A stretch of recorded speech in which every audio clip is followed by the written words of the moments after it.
नमस्कार सभी साथियों को आपके अपने YouTube चैनल के ऊपर स्वागत करता हूं। और आज अपन बात करने वाले हैं पार्ट सेकंड की। कौन से पार्ट सेकंड की? अपन ने पहले से स्टार्ट कर रखा था अपन ने कॉकरोच, और कॉकरोच को आगे बढ़ाते हुए पार्ट सेकंड की बात करते हैं, क्योंकि एक पार्ट में जो हाफ पोर्शन है उसको अपन कवर कर पाए थे। और अपन ने यूजी लेवल का जो पोर्शन है RPS स्कूल व्याख्याता यूजी लेवल जो बायोलॉजी सब्जेक्ट है उसका अपने कॉकरोच मेंबर है वो स्टार्ट कर रखा था। उसी को आगे बढ़ाते हुए अपन देखेंगे। यहाँ पर देखो, इसमें से श्वसन, ये जो पाचन है, पाचन तक अपन ने कंप्लीट कर लिया था। आगे अपना जो पोर्शन बचा हुआ था वो था रेस्पिरेशन।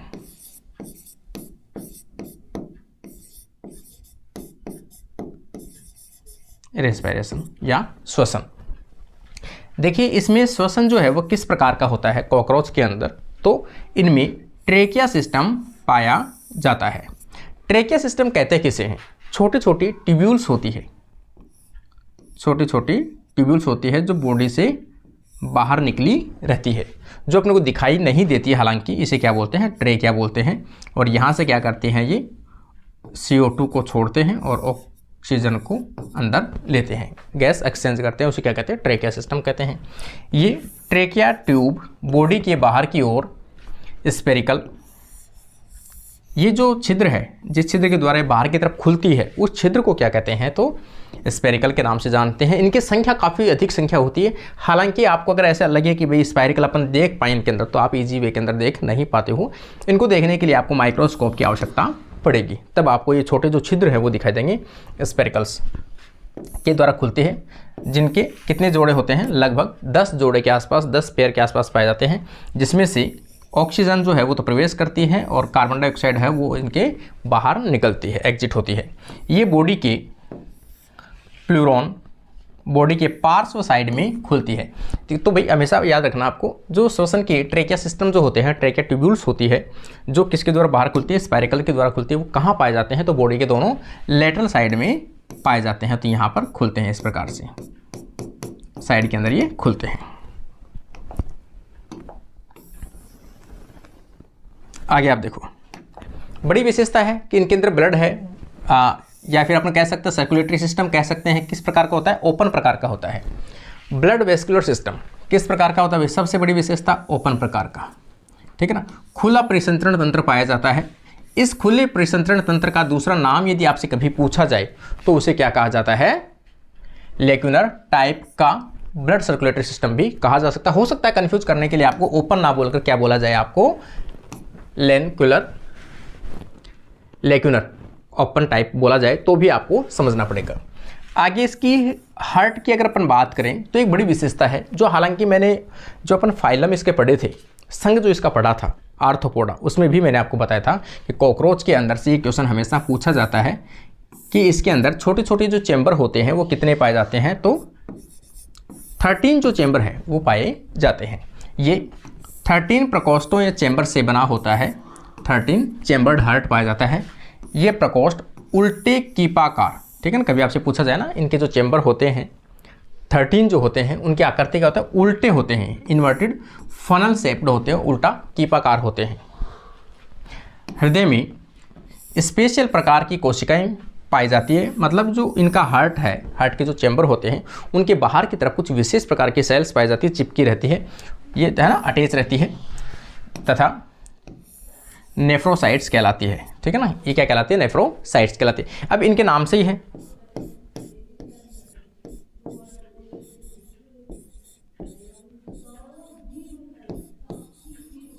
क्या कहलाता है? नेफ्रोसाइट्स। नेफ्रोसाइट्स के नाम से है कि ये उत्सर्जी अंग के रूप में काम करने वाली कोशिकाएं हैं, जो ब्लड में से कार्बन डाइऑक्साइड को बाहर छोड़ेगी, या फिर इनसे ब्लड से जो नाइट्रोजन युक्त वेस्ट प्रोडक्ट जो है उनको क्या करती है? बाहर एक्सक्रेट करती है। ये हार्ट बीट को भी कंट्रोल करती है, ठीक है ना। कभी इसका फंक्शन पूछा जाए ना, नेफ्रोसाइट्स का जो हार्ट के साथ में अटैच रहती है उनका काम क्या है? तो हार्ट बीट को कंट्रोल करना। और इसमें कॉकरोच के आप देखोगे हार्ट बीट कितनी होती है, तो आप कहोगे 49 हार्ट बीट पर मिनट के अंदर होती है, 49। ये उत्सर्जी पदार्थों को बॉडी से बाहर निकालने का काम करती है तथा उनका संचय भी करती है, जैसे यूरिक एसिड। क्योंकि अपन जानते हैं इनका जो उत्सर्जी पदार्थ जो होता है किसके अंदर? कॉकरोच के अंदर वो किस रूप में पाया जाता है, यूरियोटेलिक जीव होते हैं और यूरिक एसिड को वो क्या करते हैं, बाहर छोड़ते हैं। यूरिक एसिड क्यों छोड़ते हैं, क्योंकि वो क्या करते हैं, जल का संरक्षण करते हैं, जल का संचय करते हैं, ठीक है ना।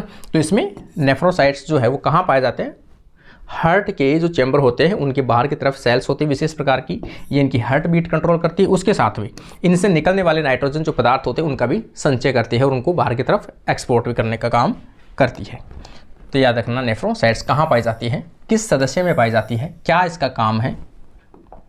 आगे आप देखोगे पल्सेटाइल एम्पुला, आगे क्या है, पल्सेटाइल एम्पुला। ये एंटीनी तथा विंग्स कहाँ पाए जाते हैं, जो एंटीना होते हैं और उनके जो पंख होते हैं उनकी जड़ों के अंदर पाए जाते हैं, में रक्त संचरण ब्लड सर्कुलेटरी में सहायता करने वाले अंग होते हैं, ठीक है ना। ये आपको इंपॉर्टेंट है भाई। पल्सेटाइल एम्पुला जो है वो कहाँ पाए जाते हैं, तो आप कहोगे इनके जो एंटीना है, ये वाले जो भाग हैं,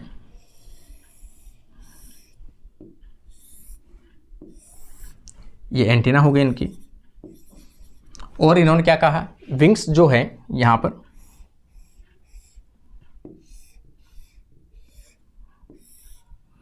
यहाँ जो विंग्स लगे होते हैं,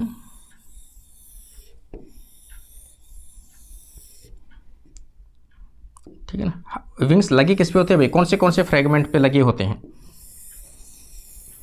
तो मीजोथोरैक्स और मेटाथोरैक्स पे लगे होते हैं। तो इनके अंदर और इनके अंदर ब्लड सर्कुलेटरी का जो काम करता है वो कौन करता है, तो आप कहोगे पल्सेटाइल एम्पुला कहते हैं। दो हीट में प्रेजेंट एंटीना के आधार में पाए जाते हैं। ये कहाँ पे प्रेजेंट होते हैं, दो हीट में, मतलब दो के रूप में प्रेजेंट होते हैं, ये कह सकते हैं आप, है ना, और एंटीना के आधार में प्रेजेंट होते हैं, ठीक है ना। इसे एक्सिलरी हार्ट के नाम से भी जाना जाता है। किस रूप से जाना जाता है इसे, एक्सिलरी हार्ट के, क्योंकि ब्लड सर्कुलेटरी सिस्टम का काम कर रहा है, इसलिए एक्सिलरी हार्ट के रूप में अगर आपसे पूछा जाए तो क्या है, पल्सेटाइल एम्पुला को एक्सिलरी हार्ट कहते हैं। कहाँ पाया जाता है, एंटीना और विंग्स के नीचे जो ब्लड सर्कुलेटरी सिस्टम है उसको मेंटेन करते हैं, ठीक है ना। तो ये अपने आप में एक इंपॉर्टेंट रहता है।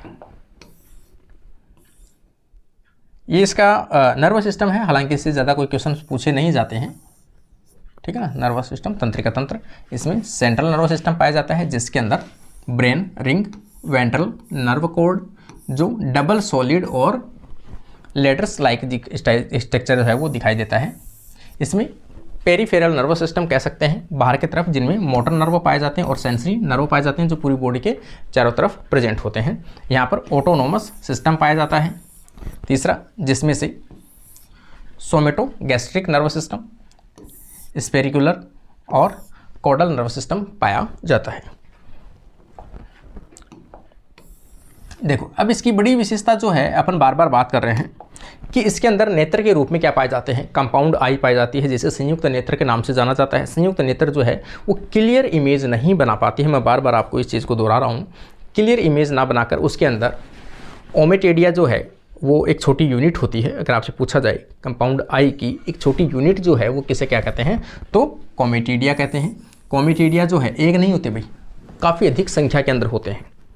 प्रत्येक कोमेटिडिया जो है वो क्या बनाते हैं, एक इमेज बनाते हैं, और सभी आपस में मिलकर जब इमेज बनाएंगे तो वो इमेज कैसी होगी, ओवरलैप होगी। ओवरलैप होगी तो क्लियर दिखाई नहीं दे सकता, छोटे छोटे इमेज का एक टुकड़ा बनता है, पार्ट बनता है, जिसके कारण से एक ऐसी बड़ी इमेज डेवलप होगी लेकिन क्लियरिटी दिखाई नहीं देगी, जो रात को देखने के लिए सहायक होते हैं, ठीक है ना। तो यहाँ पर इनके अंदर क्या पाए जाते हैं, कंपाउंड आई या संयुक्त नेत्र जो है वो पाए जाते हैं। संयुक्त नेत्र लगभग 2000 हेक्सागोनल यूनिट, ओमेटिडा बोलते हैं इसको, वैसे तो कोमेटिडा तो कहाँ लिखा होता है, ये ओमेटिडियम बोलते हैं ना, ओमेटिडिया बोलते हैं इसे, से मिलकर बनी होती हैं तथा नेत्र के नीचे पार्श्व भागों में, ठीक है ना, जीना पाया जाता है। जीना तो मैंने पहले ही बता चुका हूँ आपको, भाग होता है, ये कोई विशेष नहीं है कि ये जो कंपाउंड आई जो है, ये वाले जो कंपाउंड आई है, ये जो कंपाउंड आई है और यहाँ से नीचे वाला जो भाग जुड़ा होता है, इसकी ये वाला जो भाग होता है, ये वाला जो भाग होता है, ठीक है ना, आई के जस्ट नीचे की तरफ जो भाग होता है, ये वाला भाग होता है, ये वाला भाग, इस भाग को अपन क्या कहते हैं, जीना कहते हैं, जीना कहते हैं, जिसको चिक के नाम से भी जाना जाता है। तो जीना किस भाग को कहते हैं, आंखों के दोनों साइड में जो पार्श्व भाग होते हैं उसको क्या कहते हैं, जीना कहते हैं। आगे देखो, इसका संयुक्त नेत्र का काम क्या है, विजन, दृष्टि के लिए उपयोगी होते हैं। ये एपोजिशन और मोजेक विजन के लिए जाने जाते हैं। मतलब मैंने कहा ना, इमेज जो भी बनेगी वो टुकड़ों के अंदर बनेगी, ना कि क्लियर बनेगी। इसलिए क्लियर इमेज ना बनकर टुकड़ों के अंदर जो इमेज बनती है, ओवरलैप जो इमेज बनती है, उसे क्या कहते हैं, मोजेक विजन कहते हैं। और सुपरपोजिशन इमेज बनाया जाता है। तो याद रख लेना भाई, है ना। प्रत्येक ओमेटिडिया एक षटकोणीय इकाई होती है ना, ये बताया मैंने। हेक्सागोनल जो होती है वो इकाई होती है, इस प्रकार से इकाई होती है, षटकोणीय इकाई होती है, जो 8 ग्राही कोशिकाओं, कितने रिसेप्टर्स पाए जाते हैं, 8 रिसेप्टर सेल्स की सहायता से कोशिकाओं व वर्णक कोशिकाओं से बनी होती है। इनमें पिगमेंट्स पाए जाते हैं। प्रत्येक कोमेटिडिया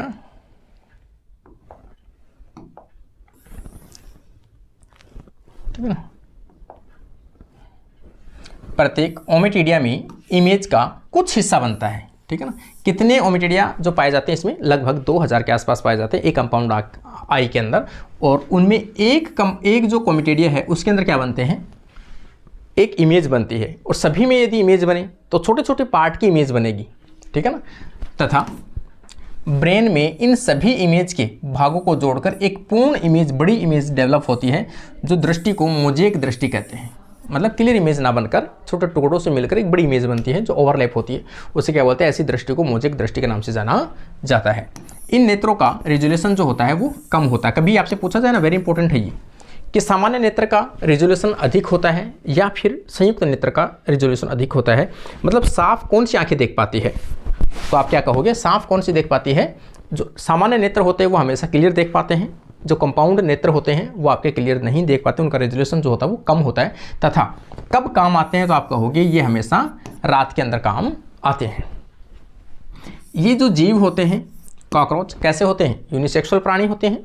नर में एक जोड़ी वृषण पाए जाते हैं, ये तो कॉमन जो चीज़ें हैं वही है, जो एब्डोमन के 4 से 6 खंडों के अंदर होते हैं। वृषण जो है वो, मैंने कहा ना, खंड जब भी बात आती है तो इंपॉर्टेंट बनता है। तो यहाँ पर वृषण जो है, टेस्टिस की एक जोड़ी जो है वो 4 से 6 खंडों के बीच में पाई जाती है।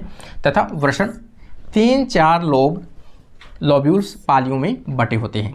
इनके जो टेस्टिस होते हैं वो कितने लोब्यूल्स, छोटे छोटे पार्ट्स में बटे होते हैं, 3 या 4 लोब्यूल्स के अंदर बटे होते हैं। देखो आगे अपन देखेंगे, नर में सेमिनल वेसिकल पाया जाता है, शुक्राशय जिसे अपन कहते हैं, सेमिनल वेसिकल से मशरूम ग्रंथि पाई जाती है, ठीक है ना। इसको अपन ये कह सकते हैं, जो सीमन वाला जो पार्ट है, सेम उसी प्रकार का जो तरल पदार्थ है उसका बनाने का काम कौन करता है, तो मशरूम ग्रंथि करती है। आपसे पूछा जाए मशरूम ग्रंथि है वो किसमें पाई जाती है, आप कहोगे कॉकरोच के अंदर पाई जाती है। ये याद रखना, मशरूम ग्रंथि, है ना। वहाँ पर ऑप्शन में फंजाई भी मिलेगा तो फंजाई मत कर देना, मशरूम ग्रंथि पाई जाती है। इसी को यूट्रिकुलर ग्रंथि के नाम से भी जाना जाता है। जो काम किस में आती है भाई, नर जनन तंत्र के अंदर काम आती है, शुक्राणुओं को सूखने से बचाती है, उनको नम बनाए रखते हैं, ठीक है ना। यूट्रिकुलर ग्लैंड कहते हैं इसी को क्या कहते हैं, मशरूम ग्रंथि के नाम से भी जाना जाता है। और ये कौन से खंड में होते हैं, 6 से 7 खंड के अंदर पाए जाते हैं, ठीक है ना। दोनों इंपॉर्टेंट है ये टर्म। ये 2 ट्यूब्यूल्स में पाई जाती है। कितने ट्यूब्यूल्स में पाई जाती है, 2 छोटे छोटे ट्यूब्यूल्स के रूप में पाई जाती है। जो स्मॉल ट्यूब्यूल जो है उसे तो क्या कहते हैं, यूट्रिकुलाई ब्रेविवोरस कहते हैं। और जो लार्ज ट्यूब्यूल्स जो है, नलिका के शीर्ष भाग पर यूरिकोज ग्लैंड पाई जाती है। ये भी कहाँ पाई जाती है भाई, टेस्टिस के जस्ट पास पाई जाती है यूरिकोज ग्लैंड, ठीक है ना। लार्ज जो ट्यूब्यूल है इसकी, उसके ऊपर, नलिका के शीर्ष के ऊपर एक ग्लैंड पाई जाती है, इसे कहते हैं यूरिकोज ग्लैंड। इस ग्लैंड के नाम से भी है यूरिकोज। ये क्या करती है, उत्सर्जित ग्रंथि के रूप में काम करती है। नाइट्रोजन युक्त जो बेस्ट प्रोडक्ट है, यूरिक एसिड है, उसको एक्सक्रीट करने और उसको संचय करने के लिए काम आती है। तो कहाँ पाई जाती है, नर जनन भाग के अंदर पाई जाती है, टेस्टिस के जस्ट पास में पाई जाती है, उसे यूरिकोज ग्रंथि कहते हैं, पाई जाती है। जो हीमोसील से हीमोसील मतलब जिसमें ब्लड पाया जाता है, से उत्सर्जी पदार्थों का, देखो आ गया ना, उत्सर्जी पदार्थों का अवशोषण करती है। कभी पूछा जाए ना यूरिकोज ग्रंथि है वो किस में पाई जाती है, क्या काम करती है, तो आप कहोगे कॉकरोच में पाई जाती है। और नर जो भाग है टेस्टिस उसके पास में पाई जाती है, और इसका काम क्या है, हीमोसील से जो नाइट्रोजन युक्त वेस्ट प्रोडक्ट है यूरिक एसिड है उसको एब्जॉर्ब करती है, इकट्ठा करती है और बाहर रिलीज करती है। मशरूम ग्रंथि पर एक ग्रंथि पाई जाती है जिसे फेलिक ग्रंथि या कॉन्ग्लोबैट ग्रंथि के नाम से भी जाना जाता है। जो मशरूम ग्रंथि है इसी के जस्ट पास में एक ग्रंथि और पाई जाती है जिसे क्या कहते हैं, फेलिक ग्रंथि या कॉन्ग्लेट, है ना, कॉन्ग्लोबैट ग्रंथि के नाम से जाना जाता है। तो ये जितने भी टर्म है ग्रंथियों के, ये सब इंपॉर्टेंट रखना भाई कि कौन से ग्रंथि इसमें पाई जाती है, कौन से नाम जो है वो इसमें आए हैं। आगे आप देखोगे मेल जेनाइटल पोर, ठीक है ना, नर का जनन जो छिद्र है, जननिक जो छिद्र है उसे अपन क्या कहते हैं, यहाँ पर फेलोमियर्स कहा जाता है, या इसे को नर जननांग हुक द्वार भाग भी कहा जाता है। इसका जनन छिद्र जो है उसमें क्या कहते हैं अपन, फेलोमियर्स या नर जनान या हुक द्वार के नाम से जाना जाता है। इसमें गोनापोफाइसिस कहते हैं, इसे क्या कहते हैं, गोनापोफाइसिस के नाम से भी जाना जाता है। शुक्राणुओं को झिल्ली नुमा थैले में भरा जाता है जिसे क्या कहते हैं, स्पर्मेटोफोर कहते हैं, ठीक है ना। मतलब ऐसे नहीं है कि डायरेक्ट ये उसके अंदर इंजेक्ट करते हैं फीमेल के अंदर शुक्राणुओं को, ये क्या करते हैं, छोटी सी थैलीनुमा जो संरचना होती है जिसे हमेशा स्पर्मेटोफोर कहते हैं या स्पर्म बॉल के नाम से भी जानते हैं, एक बॉल के रूप में डिस्चार्ज करते हैं। उस बॉल के ऊपर फीमेल जो है वो क्या करती है, उसके ऊपर बैठती है, उसे अंदर की तरफ ले लेती है, ठीक है ना। ये 3 परतों द्वारा घिरे होते हैं, 3 मेम्ब्रेन के द्वारा घिरे होते हैं। अगला आ जाएगा अपना मादा जनन तंत्र। देखो मादा जनन तंत्र, एक जोड़ी अंडाशय 2 से 6वें खंड, ये याद रखना भाई, कौन से खंड में पाया जाता है मादा जनन तंत्र, अंडाशय जो है ओवरी 2 से 6 खंड के बीच में पाया जाता है। प्रत्येक अंडाशय 8 लंबी नलिकाओं के रूप में पाया जाता है। वो भी छोटे टेस्टिस है, वो भी अपन ने देखा था 3 से 4 जो लोब्यूल्स है उनमें पाए जाते हैं। सेम इसी प्रकार से अंडाशय भी 8 पतली नलिकाओं के रूप में पाई जाती हैं जिसे ओवरियोल्स कहते हैं। क्या कहते हैं, इन ट्यूब्यूल्स को ओवरियोल्स कहते हैं। प्रत्येक ओवरियोल के अंदर एक अंडा जो है वो बनता है, ठीक है ना। कितने बनते हैं, तो प्रत्येक ओवरियोल्स के अंदर जैसे मान लो 8 नलिकाएं हैं तो 8 नलिकाएं इधर आएगी, 8 नलिकाएं इधर आएगी, तो प्रत्येक ओवरियोल्स के अंदर कितने बनते हैं, एक अंडा जो है, या फिर अपन 2 अंडे कहें तो भी चल जाएगा। क्यों, क्योंकि एक साथ इनमें जो अंडे बनते हैं वो कितने बनते हैं, 16 ओवम बनते हैं, ठीक है ना। तो इसमें मेच्योर होते हैं, 16 अंडे बनते हैं। फीमेल जेनाइटल जो चैम्बर होता है, मादा जननी की जो प्रकोष्ठ होता है वो 3 खंडों के 7, 8, 9 के बीच में पाए जाते हैं। जनन छिद्र जो है, मादा जनन छिद्र, वो कौन से खंडों में पाए जाते हैं, 7, 8, 9 के एबिडोमिनल स्टर्नाइट के बने होते हैं या एब्डोमिनल भाग के अंदर पाए जाते हैं। देखो ये इसका थोड़ा सा अपन रिप्रोडक्टिव पार्ट अगर अपन देखें इसके स्ट्रक्चर को तो कैसा होता है। देखो सबसे पहले तो ये पीछे से अपन चल रहे हैं, यहाँ पर ये तो एनएस वाला भाग आ गया है, ये क्या है, एनएस वाला भाग है। यहाँ से ये जेनाइटल पोर जो है वो इस प्रकार से जुड़ा होता है, ये एक छिद्र के द्वारा खुलता है जिसे मेल जेनाइटल पोर के नाम से जाना जाता है। लास्ट के अंदर मेल के अंदर जो हुकनुमा संरचना पाई जाती है उसे क्या कहते हैं, स्टर्ना कहते हैं। और यहाँ पर इस प्रकार की ये जो स्ट्रक्चर होती है, इस प्रकार से ये जो स्ट्रक्चर होती है इसे क्या कहते हैं, मशरूम ग्रंथि कहते हैं, जो मैंने बताया था आपको टेस्टिस के पास में पाए जाते हैं। और ये जो स्ट्रक्चर है छोटे छोटे लोब्यूल्स की बने होते हैं, इसे क्या कहते हैं, टेस्टिस कहलाती है। इनके पास में जो ग्रंथि पाई जाती है इसे क्या कहते हैं, कॉन्ग्लोबैट ग्रंथि के नाम से जाना जाता है। ये इसकी वास्ट डिफरेंस आ जाएगी जो शुक्राणुओं का आदान प्रदान करती है, ट्रांसफ़र करती है। और ये डक्ट जो है, ये जो कलेक्ट डक्ट आ जाएगी जो यहाँ पर एक ड्रॉप के रूप में बाहर निकालेगी। और ये जो पाउच है, यहाँ के बीच में जो पाउच बनती है इसे क्या कहते हैं, जेनाइटल पाउच कहते हैं। ये एक पाउच के रूप में इसको बाहर निकालते हैं, ठीक है ना, स्पर्मेटोपोर के रूप में, जिसमें शुक्राणु भरे होते हैं एक थैलीनुमा संरचना के अंदर। यहाँ पे अपन देखेंगे कि मादा जनन तंत्र के अंदर आप देखोगे यहाँ पर ये तो रेक्टम वाला भाग है, और यहाँ से आप देखोगे एक तो, और एक यहाँ से देखोगे तो ये जो भाग है ये क्या है, स्पर्मी थीका है। स्पर्मी थीका मतलब यहाँ से जब ये पिकअप करेगी किसको, शुक्राणुओं को, तो सबसे पहले तो जेनाइटल जो पाउच है इनके अंदर स्पर्मेटोफोर जो है वो आकर यहाँ पर पिकअप किए जाएंगे, यहाँ पर रुकेंगे, रुकने के बाद में इसको अंदर की तरफ ले लिया जाएगा। कहाँ पर, स्पर्मी थीको बोलते हैं इसको, ठीक है ना। ये जो है ये इसकी क्या है, ओवरी स्ट्रक्चर है, नलिकाओं के अंदर बनी होती है, यहाँ इस प्रकार से नलिकाओं की बनी होती है। और ये क्या है, ओवी डक्ट कहलाएगी। यहाँ पर ये जो भाग है लंबा इसे वेजाइना कहते हैं। ये जो छिद्र जहाँ खुलता है बाहर उसे क्या कहते हैं, जेनाइटल पोर के नाम से जाना जाता है। ये जो है कोलेटरल, यहाँ पर कोलेट्रियल ग्लैंड के नाम से जाना जाता है। तो इसके ये कुछ भाग है। फीमेल के अंदर ये जो पार्ट है इसे क्या कहते हैं, टेरगा, और ये वाला जो भाग है इसे क्या कहते हैं, स्टर्ना कहा जाता है।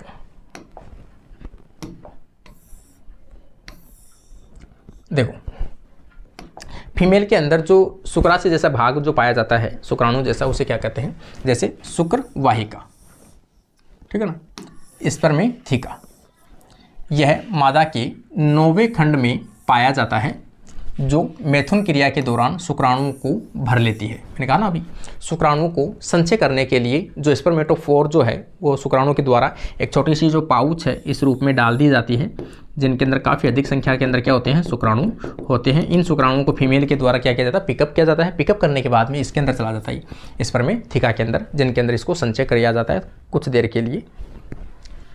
एक इसमें ग्रंथि का नाम आया था अभी, कोलेट्रियल ग्रंथि।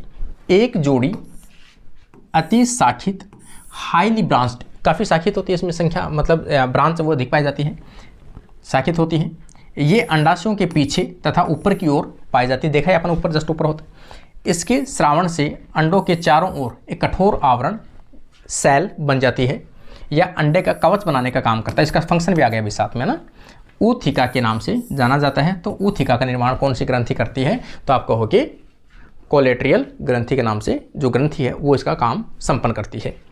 अंडों के ऊपर एक कवच का निर्माण करती है, उसे डैमेज होने से बचाती है, प्रोटेक्ट का काम वो भी करती है। आगे आप देखोगे कॉपुलेशन कि इनके अंदर जो निषेचन है वो मिथुन क्रिया किस प्रकार से होती है।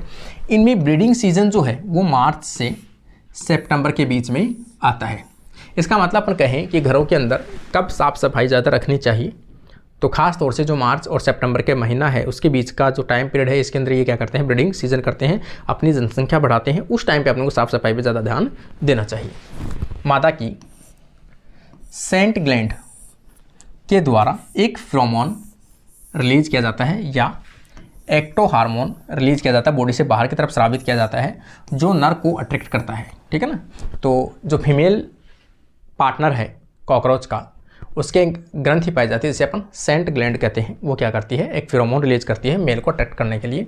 नर स्पर्मेटोफोर को तो मेल क्या होंगे, एक्साइट होकर स्पर्मेटोफोर को मादा की जेनाइटल चैम्बर में डालता है।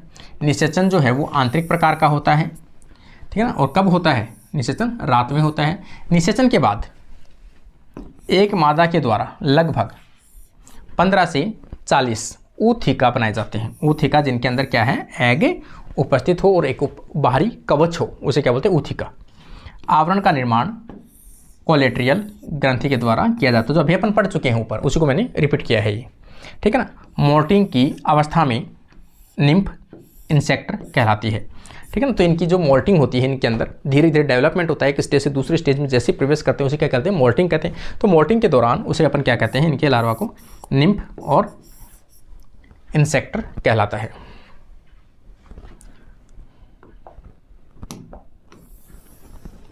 देखो अब आप देखोगे इसमें जुवेनाइल जो स्टेज है वो पाई जाती है। जुवेनाइल स्टेज का मतलब होता है लार्वल अवस्था के लगभग, अपन कह सकते हैं कि मेच्योर होने से पहले वाला जो स्ट्रक्चर है, जो एम्ब्रियो है, उसे अपन क्या कहते हैं, निम्फ कहलाता है। जुवेनाइल जो स्टेज है उसे क्या कहते हैं, निम्फ कहते हैं, जो धीरे धीरे वयस्क में बदलता है।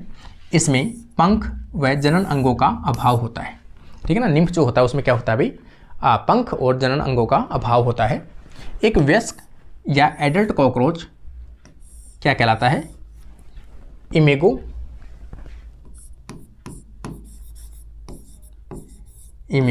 कहलाता है ना। ये थोड़ा सा टर्म देख लेना आप। इसका अंडा सेंट्रोलेसिथल प्रकार का होता है। कैसा होता है? सेंट्रोलेसिथल। इसका मतलब और योग की मात्रा है वो भी अधिक होती है, पित्तक की मात्रा जो है वो कैसी होती है? अधिक होती है, इसलिए क्या बोलते हैं? मेगालेसिथल भी होता है ये, मेगालेसिथल, सेंट्रोलेसिथल होता है, क्योंकि इंसेक्ट का कैरेक्टर है इसमें सब। अर्थात योग की अत्यधिक मात्रा पाई जाती है, तो क्लीवेज कैसा होगा? सुपरफिशियल होगा इसके अंदर, ठीक है ना।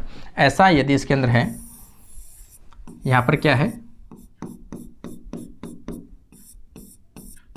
यहां पर क्या है? पित्तक है, और जो विभाजन यहां पर पित्त, यहां पर क्या है?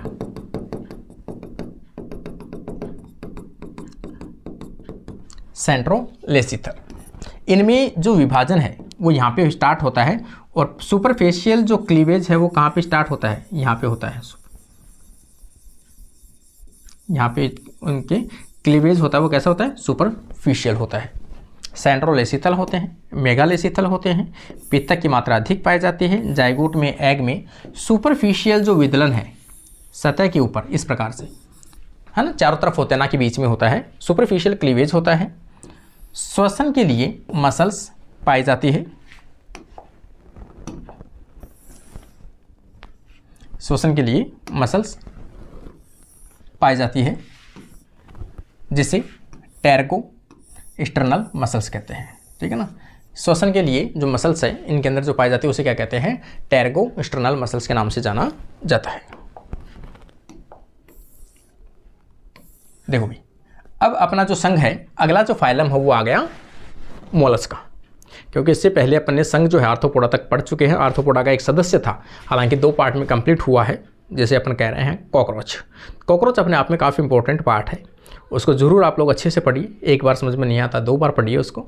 शॉर्ट नोट्स आप लोगों ने बुक ले रखी होगी, उसको अंडरलाइन कर सकते हो। मैंने कुछ एक्स्ट्रा चीज़ बताई है तो उसको ऐड कर सकते हो। जब आप क्वेश्चन करोगी, क्वेश्चन में हो सकता है कोई नया टर्म मिले तो उसको भी आप अपनी बुक के अंदर ऐड कर सकते हो। तो ये अपना पार्ट है, यहाँ पर कंप्लीट करते हैं, और आगे अपना जो संघ है उसको अगली क्लास के अंदर अपन डिस्कस करेंगे। तो कैसा लगा आप लोगों को? रिप्लाई जरूर देके चाहिए। आज के लिए अपनी क्लास यहीं समाप्त करते हैं। Thank you friends.